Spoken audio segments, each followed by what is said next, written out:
Assalamualaikum warahmatullahi wabarakatuh. Apa kabar sobat sobter semuanya? Semoga kita semua dalam keadaan sehat jasmani dan rohani, tidak kurangan satu apapun. Oke, sebelum dimulai ceritanya seperti biasa, bantu dulu tekan tombol like dan berkomentar juga ya Tuan dan Anak. Oke, kita lanjutkan saja ceritanya. Kamis, tanggal 27 November tahun 2025. Bab 3593, Sang Buddha memiliki 3 tubuh.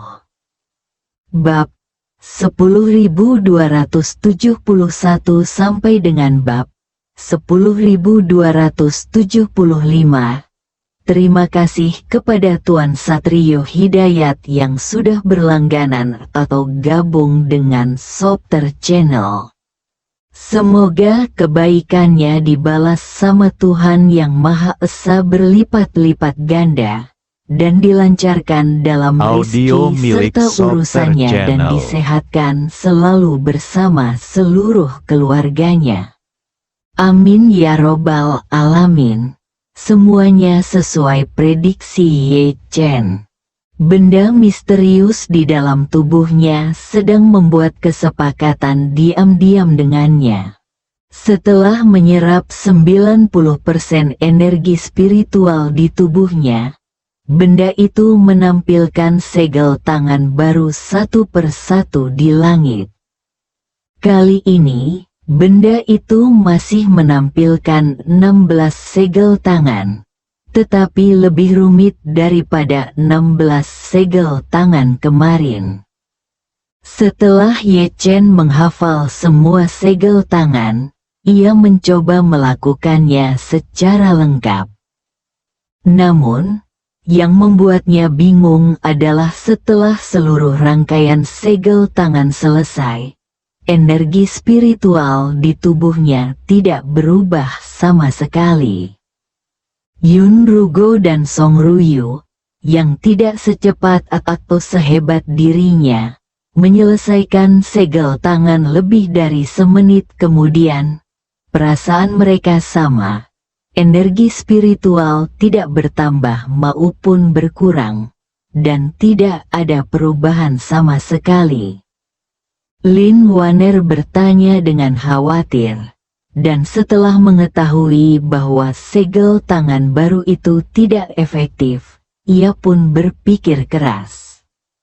Namun, Ye Chen tiba-tiba mendapat kilasan wawasan, dan berkata, mungkin 16 segel tangan hari ini termasuk dalam kelompok yang sama dengan 16 segel tangan kemarin. Ia kemudian segera berkata kepada Yun Rugo dan Song Ruyu, coba gabungkan segel tangan kemarin dengan segel tangan hari ini dan latihlah. Keduanya sepakat, lalu memasuki meditasi, Audio melatih milik segel Sobter tangan Channel. Buddha yang belum dikenal satu persatu. Ye Chen adalah orang pertama yang menyelesaikan ke-32 segel tangan tersebut. Segera setelah itu, aliran energi spiritual mengalir ke lautan kesadarannya dari segala arah. Setidaknya 3 atau 4 kali lebih kuat dari kemarin. Hal ini membuat Ye Chen sangat gembira. Kemarin, 16 segel tangan dipraktikkan, hari ini 32. Meskipun waktu siklus untuk setiap gerakan telah berlipat ganda, energi spiritualnya telah meningkat setidaknya 3 hingga 4 kali lipat. Ini berarti efisiensi kultivasi keseluruhan dari ke-32 segel tangan tersebut lebih dari 2 kali lipat dari sebelumnya.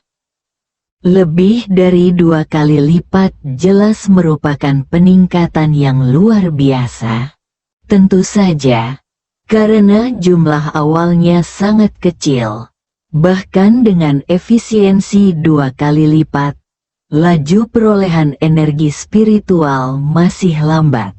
Namun, Ini memberi Ye Chen harapan besar.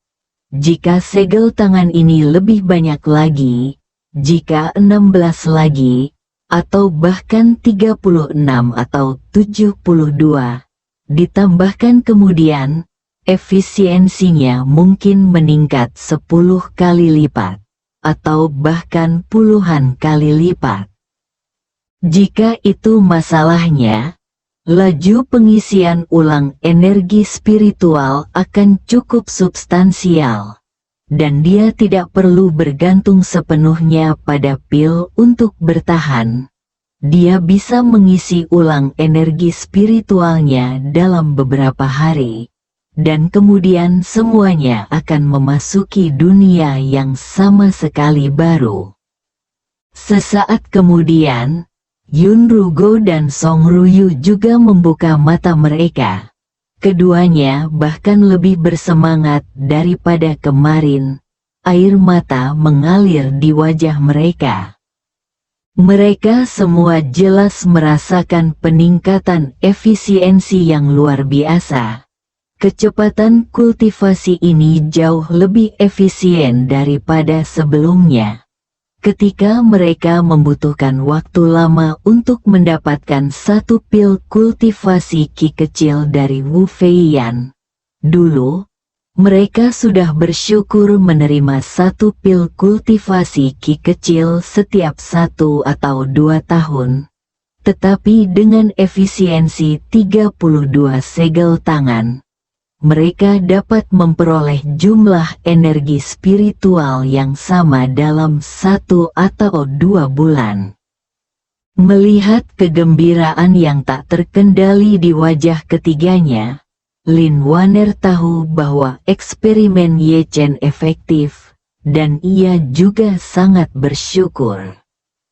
Setelah mengetahui bahwa efisiensi 32 segel tangan telah meningkat lebih dari 2 kali lipat secara keseluruhan, ia terkejut dan tak dapat menahan diri untuk berseru, "Saya baru saja mengamati bahwa kecepatan Anda, Tuan Muda, Nona Yun, dan Nona Song dalam melakukan 32 segel tangan berbeda. Saya membayangkan jika seseorang dapat menguasai segel tangan dan lebih meningkatkan kecepatan tangan mereka, efisiensi kultivasi akan terus meningkat." Ye Chen, yang tiba-tiba Audio teringat milik olehnya, Soper dengan Channel. bersemangat berkata, "Nona Lin benar. Segel tangan Buddha itu rumit dan sulit dipahami. Bahkan menirunya pun tidak mudah.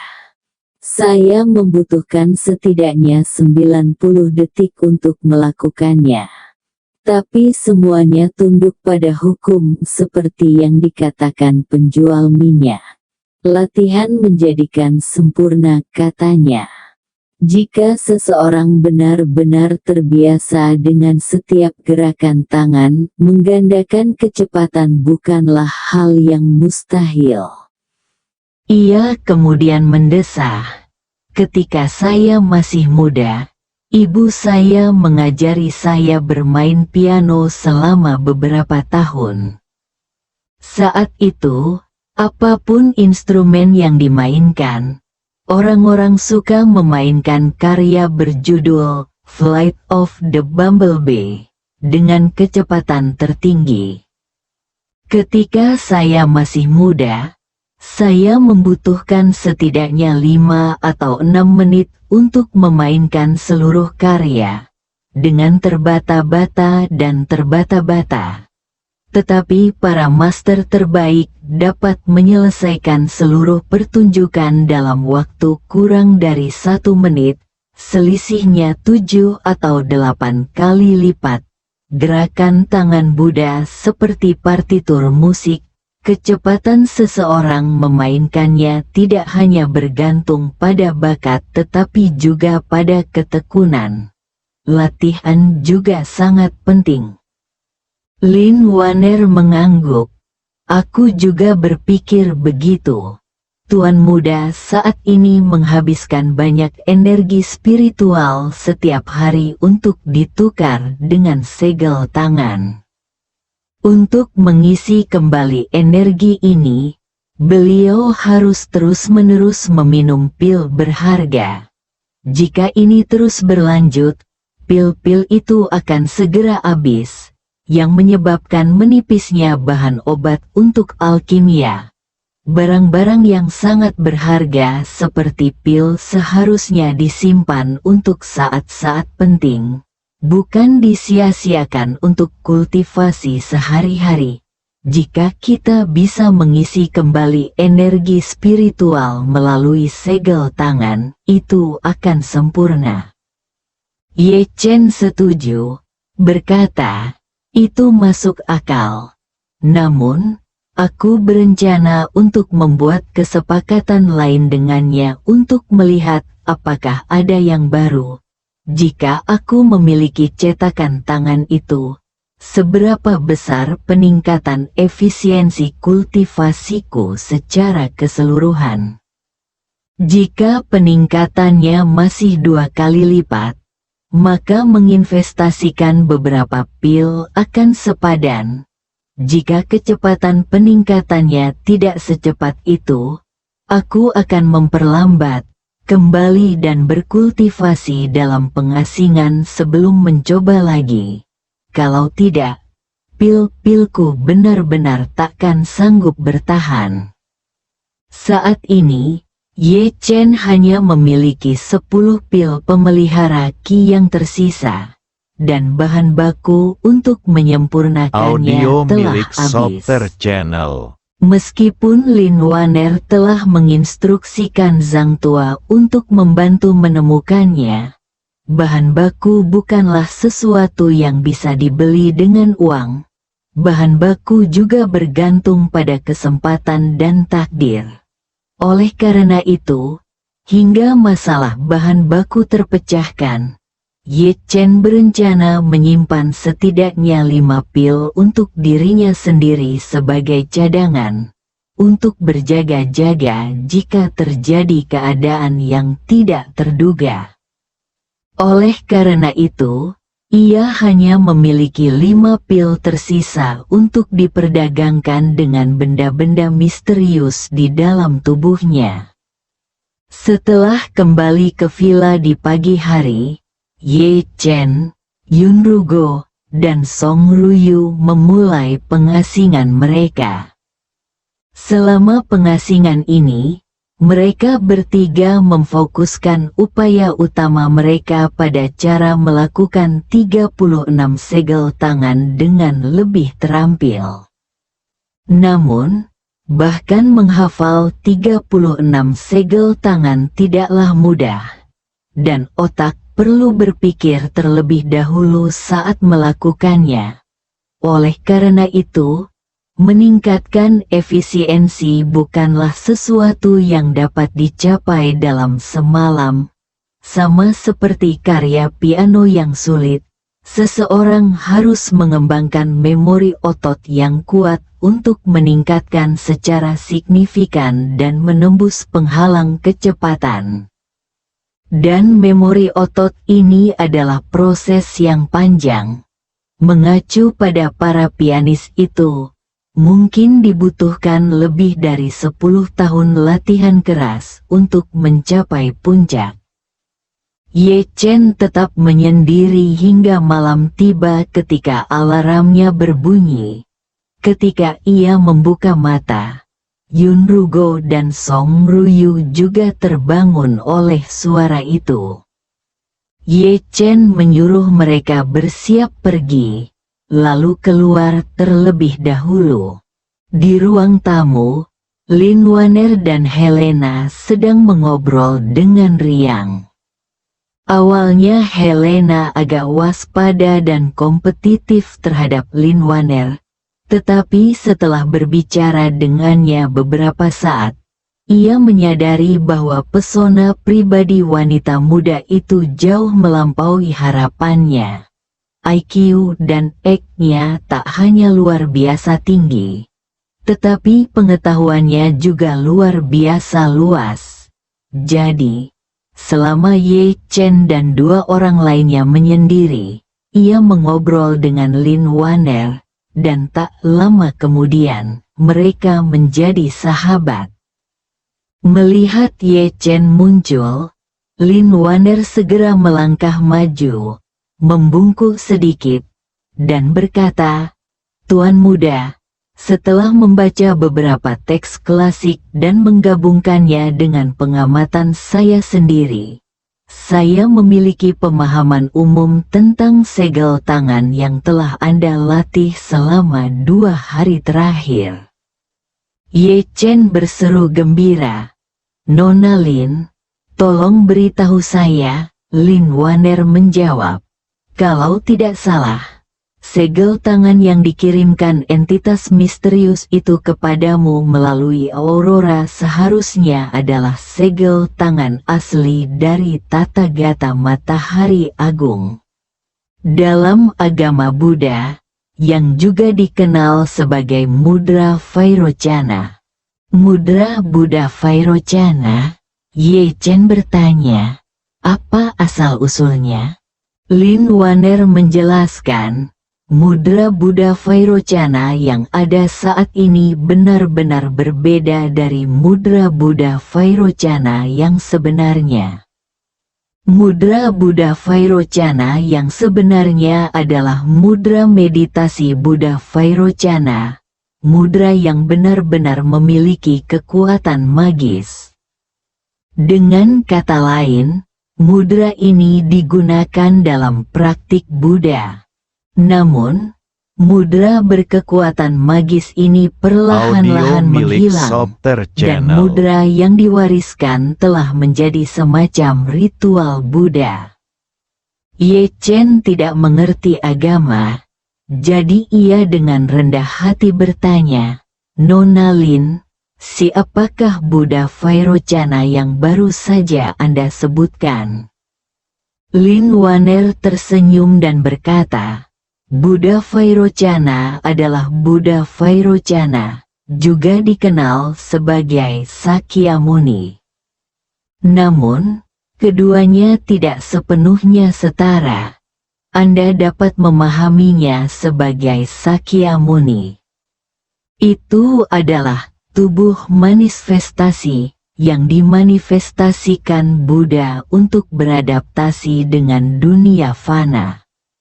Buddha memiliki 3 tubuh, Dharmakaya, tubuh manifestasi, dan Sambhogakaya. Dharmakaya, Buddha adalah Buddha Vairocana." Ye Chen menghela napas. Meskipun Buddhisme dan Taoisme memiliki pemikiran dan tujuan yang berbeda, keduanya mengarah pada tujuan yang sama dalam kultivasi. Tampaknya legenda kultivasi menuju kesucian bukanlah mitos. Mungkin para resi di masa lalu benar-benar menciptakan tanah suci kebahagiaan tertinggi mereka sendiri. Saya tidak pernah menyangka akan mendapat kehormatan seperti ini untuk mempelajari metode rahasia Buddhisme yang sejati. Sungguh suatu kehormatan. Lin Waner mengangguk dan berkata dengan khusyuk, "Saya telah menjadi seorang Buddhis yang taat sejak kecil. Tetapi saya tidak pernah seberuntung Anda, Tuan Muda. Tampaknya Andalah yang benar-benar memiliki hubungan dengan Buddhisme." Yun Rugo dan Song Ruyu langsung meneteskan air mata setelah mendengar ini. Sejak pertama kali melihat segel tangan itu dari dekat, emosi mereka menjadi sangat rapuh dan sensitif, dan mereka akan menangis hanya karena sedikit provokasi. Mereka sudah sangat bersyukur atas kesempatan yang diberikan Ye Chen, Tetapi rasa syukur mereka semakin meluap setelah mengetahui bahwa itu mungkin adalah jejak tangan tata gata matahari agung yang tak ternilai harganya. Mereka tak pernah membayangkan seumur hidup akan seberuntung ini, dan semua ini berkat Ye Chen. Maka, bergandengan tangan, mereka berlutut di hadapan Ye Chen sekali lagi, menangis terseduh-seduh. Ye Chen agak jengkel. Keduanya benar-benar kecanduan berlutut, ingin berlutut kapan saja, dan ia kesulitan untuk mengimbanginya. Ia segera melangkah maju untuk membantu mereka berdiri. Tetapi yang mengejutkannya, mereka tidak berusaha berdiri. Kaki mereka tetap tertekuk 90 derajat. Yun Rugo menahan air matanya saat berkata, "Tuan Ye, Anda mungkin tidak tahu ini. Tetapi sejak hari saya mencapai pencerahan, saya bagaikan rumput liar tak berakar, seorang pengemis dalam kultivasi. Memperoleh bahkan satu teknik kultivasi atau satu ramuan pun sama sulitnya dengan naik ke surga. Saya bahkan terpaksa merendahkan diri di hadapan Wu Feiyan, bertindak sebagai kaki tangannya dan melakukan banyak kejahatan. Nyaris tidak berhasil mendapatkan sedikit pun sumber daya kultivasi. Namun, sejak bertemu Anda, Tuan Ye, saya bahkan belum menawarkan sedikit pun kekuatan saya, dan Anda telah menganugerahkan saya banyak kesempatan luar biasa. Rasa terima kasih di hati saya tak terlukiskan. Saya hanya bisa mengatakan bahwa dalam hidup ini, saya hanya berharap suatu hari nanti dapat mengorbankan hidup saya untuk Anda, Tuan Ye, untuk membalas kebaikan Anda dengan hidup saya." Bersambung.